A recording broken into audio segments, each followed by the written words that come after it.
இந்த மாசம் வரக்கூடிய மைத்ரேய முகூர்த்தம் என்ன தேதியில வருது, என்ன கிழமை வருது, டைமிங்கோட சொல்லுங்க, என்ன பண்ணணும்? சின்ன லெவல்லேருந்து வறுமை கோட்டுக்கும் கீழே இருக்கிற ஆள்லேருந்து எக்ஸாம்பிள் ரோட்டில் வசிக்க ஆளுன்னு சொல்லுங்களேன். அவங்க அவங்கலேருந்து டாப் டு மில்லியன் இருக்கிற ஆள் வரையும் கடன் வச்சுருப்பான் இல்லையா? ஒருத்தருக்கு அவங்கவுங்க ஸ்டேட்டஸ் தகுந்த மாதிரி அவங்களோட வசதி தகுந்த மாதிரி கடன் வாங்குவாங்க. அவங்களோட கை எவ்வளோ தூரம் நீளுதோ அவ்வளோ தூரம் கடன் வாங்குவாங்க. இதான் லிமிட்டு. ஆனால் அந்த கடனே வாங்கக்கூடாதுன்னு நான் புலம்புறேன். கடன் வாங்கி எந்த விஷயத்தை செய்யணுன்ற அவசியமே இல்லைன்னு தான் நான் நினைக்கிறேன். நம்மளுக்கு முக்கியம்பா, இது வாங்கினா இது யூஸ் ஆகும், இது வாங்கினா 100% ஒர்த்து, இதனால நம்மளுக்கு ஒரு பலன் உண்டுன்னா நீங்கள் அதை செய்யலாம். கொஞ்சம் முடிஞ்ச அளவுக்கு சுமை இல்லாமல் நம்மளை இப்போ நார்மலாக கடன் கட்டுறதுக்கு ஒரு பாசிட்டிவான நேரத்தில் அந்த விஷயத்தை நம்ம கடன் கட்டினா சீக்கிரம் முடியும். அதுதான் மைத்திரியின் முகூர்த்தம். இவ்வளோதான், ரொம்ப பெருசாக ஒன்றும் இல்லை. ரொம்ப சிறந்த இந்த மைத்திரை முகூர்த்தன்றது நிறைய பேர் பலன் எதிர்பார்ப்பட்டிருக்காங்க. நீங்களும் பலன் படுங்க. ஸோ முடிஞ்ச அளவுக்கு நம்பிக்கை வச்சு இந்த விஷயத்தை ஏதோ கடமைக்கு பேப்பர் வாங்கணும், கடமைக்கு எழுதக்கூடாது, ஆத்மாத்மாவும் வாங்கணும்.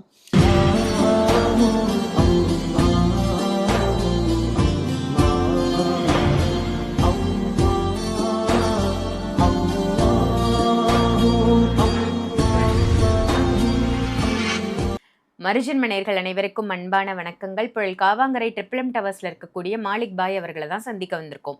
வணக்கம் பாய். வணக்கம்மா பாய், ஒவ்வொரு மாசமும் வரக்கூடிய மைத்ரேய முகூர்த்தத்தை பத்தி ரொம்ப சிறப்பா சொல்றீங்க.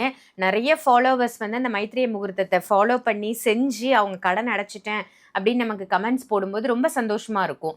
புதுசா நிறைய பேர் நம்ம சேனல்ல ஆட் ஆயிருக்காங்க. ஸோ அவர்களுக்காக இந்த மாசம் வரக்கூடிய மைத்ரேய முகூர்த்தம் என்ன தேதியில வருது, என்ன கிழமை வருது, டைமிங்கோட சொல்லுங்க, என்ன பண்ணணும்? நல்லா கேட்டீங்கம்மா. ஆக்சுவலி எதுக்காக நான் மைத்திரி முகூர்த்தத்தை ஒரு ஸ்பெசிஃபிக்காக சொல்லிட்டு வரேன் அப்படின்னா,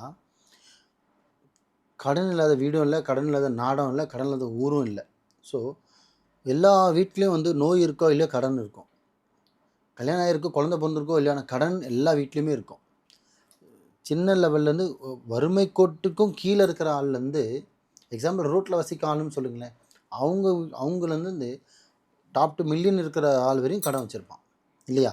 ஒருத்தருக்கு அவங்கவுங்க ஸ்டேட்டஸ் தகுந்த மாதிரி அவங்களோட வசதி தகுந்த மாதிரி கடன் வாங்குவாங்க. அவங்களோட கை எவ்வளோ தூரம் நீளுதோ அவ்வளோ தூரம் கடன் வாங்குவாங்க. இதான் லிமிட்டு. ஆனால் அந்த கடனே வாங்கக்கூடாதுன்னு நான் புலம்புறேன். கடன் வாங்கி எந்த விஷயத்தை செய்யணுன்ற அவசியமே இல்லைன்னு தான் நான் நினைக்கிறேன். நம்மளுக்கு முக்கியம்பா, இது வாங்கினா இது யூஸ் ஆகும், இது வாங்கினா 100% ஒர்த்து, இதனால நம்மளுக்கு ஒரு பலன் உண்டுன்னா நீங்கள் அதை செய்யலாம்.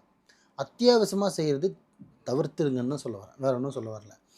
ஸோ முக்கியமாக பார்த்தீங்கன்னா, எதுக்காக அது ஸ்பெஷலாக நான் சொல்கிறேன்னா, எல்லா வீட்லையும் கடன் இருக்கிறதால என்னால் பார்த்திங்கன்னா நேரடியாக போய் எதுவும் உதவ முடியாது இல்லையா?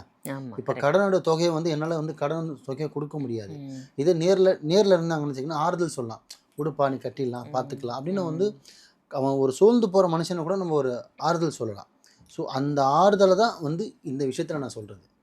கடன் இருந்தாலும் நீங்கள் கவலைப்படாதீங்க, முதல் கடன் வாங்காதீங்க. அப்படியும் கடன் இருந்தால் அந்த கடனை பார்த்து பயப்படாதீங்க. பயந்து நீங்கள் ஓடினீங்கன்னா அது உங்களை துரத்த ஆரம்பிக்கும். நின்று பாருங்கள், அது உங்களை பார்த்து பயப்படும். ஸோ கடன் இது தான். நீங்கள் ஓட ஆரம்பிச்சிங்கன்னா கடன் மேலே மேலே ஒன்றுமே இல்லாத ஜீரோவில் பார்த்தீங்கன்னா உங்களுக்கு பேரே எல்லாமே டேமேஜ் ஆகிடும். நீங்கள் சம்பாதிச்சு வச்ச பேர் எல்லாமே கெட்டு போயிடும். ஸோ கடனை பார்த்து பயப்படாதீங்க. ஆனால் ஒன்று மட்டும் சொல்கிறேன், கடைசி கட்டத்தில் நம்ம இருக்கிற வரைக்கும் கூட நம்ம ₹1 கடன் இல்லாமல் நம்ம போகணும். அதுதான் நம்மளோட விஷயம். ஆனால் அந்த கடனை முடிச்சு விட்றதுக்கான விஷயந்தான். வாங்காதீங்க, வாங்கணும் சீக்கிரம் அதை முடிச்சு விட்ருங்க. அதுலேயும் ஈஸியாக முடியணும் தான் இந்த மைத்திரி முகூர்த்தத்தை நான் உங்களுக்கு சொல்கிறது. கொஞ்சம் முடிஞ்ச அளவுக்கு சுமை இல்லாமல் நம்மளை இப்போ நார்மலாக கடன் கட்டுறதுக்கு ஒரு பாசிட்டிவான நேரத்தில் அந்த விஷயத்தை நம்ம கடன் கட்டினா சீக்கிரம் முடியும். அதுதான் மைத்திரியின் முகூர்த்தம். இவ்வளோதான், ரொம்ப பெருசாக ஒன்றும் இல்லை. ஸோ இந்த மாதம் பார்த்திங்கன்னா வர மைத்திரை முகூர்த்தம் எப்போன்னு பார்த்தீங்கன்னா நவம்பர் 21 வெள்ளிக்கிழமையில் வருது. சிறந்த நாள். வெள்ளிக்கிழமை கடன் கொடுக்க மாட்டேன்னு சொல்லுவாங்க. அது ஒன்றொருத்தருக்கு சும்மா கொடுக்குறது தான் கொடுக்கக்கூடாது, கை மாற்றா தான் கொடுக்கக்கூடாது. ஆனால் கடனை கட்டலாம். நம்ம வாங்கினது தானே கொடுத்து தானே ஆகணும். இப்போ நம்ம ஒருத்தர் கை மாற்றா கேட்குறாருன்னா சில பேர் செவ்வாய் வெள்ளி பார்ப்பாங்க, கொடுக்கக்கூடாது, லாஜிக் இருக்குது. நானே சில விஷயத்தில் கொடுக்க வேணும்னு சொல்லுவேன். ஏன்னா விளக்கு வெளிச்சம் கொடுக்கக்கூடாது, மகரிப்புனா யூனியனத்துலேயும் கொடுக்கக்கூடாது.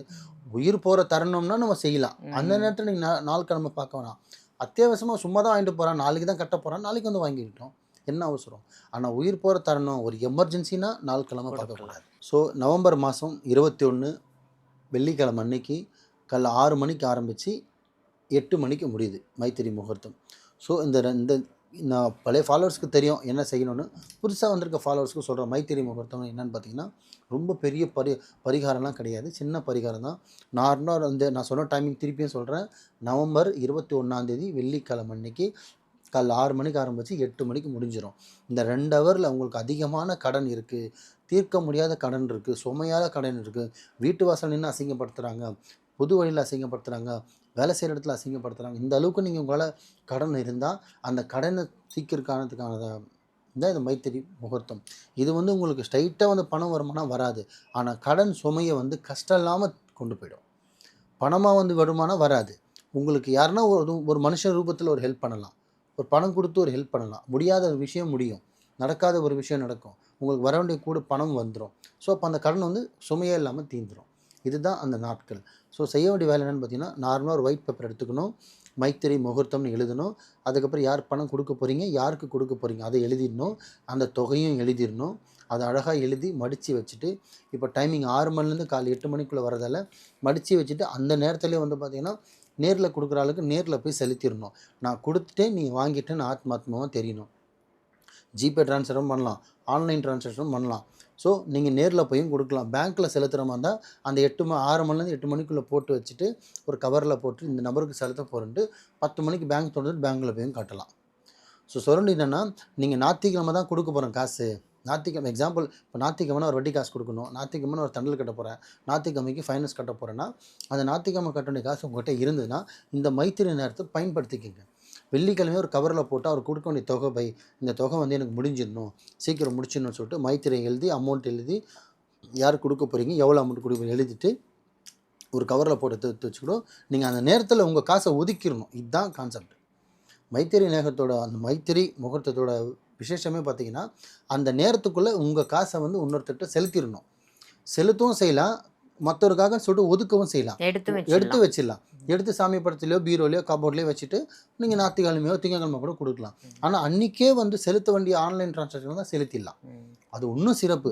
இல்லை போய் ஞாயிற்றுக்கிழமை தான் கொடுக்க போகிறேன்னா நீங்கள் ஞாயிற்றுக்கிழமை கொடுக்கலாம், தப்பே கிடையாது.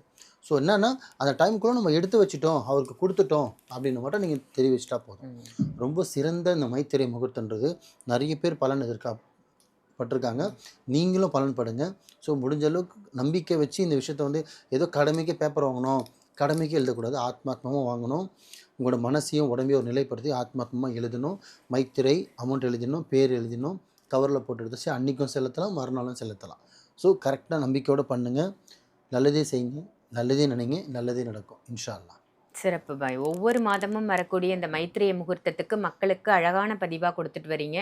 நிறைய பேர் பயனடைகிறாங்க. அந்த வகையில் இந்த நவம்பர் மாதம் வரக்கூடிய மைத்திரிய முகூர்த்தம் சிறப்பாக சொல்லியிருக்கீங்க. நன்றி பாய். நன்றிம்மா.